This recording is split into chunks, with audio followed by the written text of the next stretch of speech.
Hello friends, नमस्ते, प्रणाम। मैं सालू मिश्र अपने चैनल से स्वागत करती हूँ। आज मैं सुनाऊंगी आप लोग को दर्द भरा है राम सीता के कजरी गीत। आप लोग सुनिए, जैसा भी लगे कमेंट में बताना। जब रावण हर कर ले गया था राम सीता जी को, उसी समय का ये गीत है। ये गीत अपने हाथों से हम बनाए हैं। आप लोग सुनिए और पसंद आए तो सपोर्ट जरूर करना। राम जी पूछे चिड़ैया से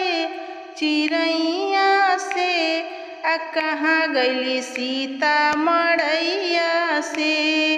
राम जी पूछे चिड़ैया से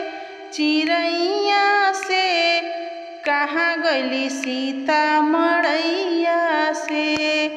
कहाँ गईली सीता मड़ैया से। फलों से पूछे, फूलों से पूछे, फलों से पूछे, फूलों से पूछे, जाके पूछे गंगा मैया से कहाँ गईली सीता मड़ैया से। कहाँ गईली सीता मड़ैया से। राम जी पूछे चिड़ैया से कहाँ गईली सीता मड़ैया से।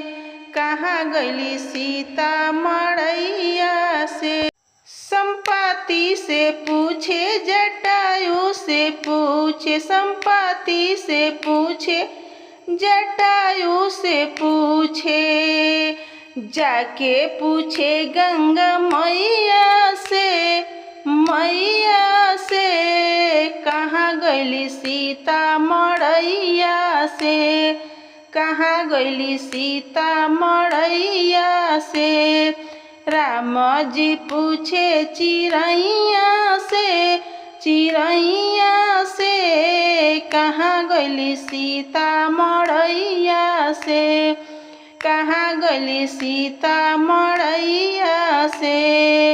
ब्रह्मा से पूछे, विष्णु से पूछे, ब्रह्मा से पूछे, विष्णु से पूछे, जाके पूछे हनुमत भैया से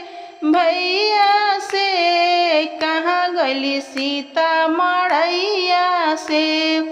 कहाँ गईली सीता मड़ैया से। राम जी पूछे चिड़ैया से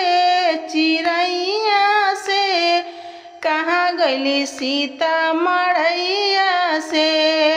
कहाँ गईली सीता मड़ैया से। बनों से पूछे, पक्षी से पूछे, पशु से पूछे, पक्षी से पूछे, जाके पूछे संवरी मैया से कहाँ गईली सीता मड़ैया से।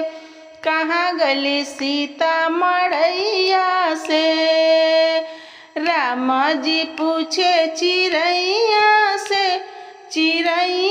से कहाँ गईली सीता मड़ैया से। कहाँ गईली सीता मड़ैया से।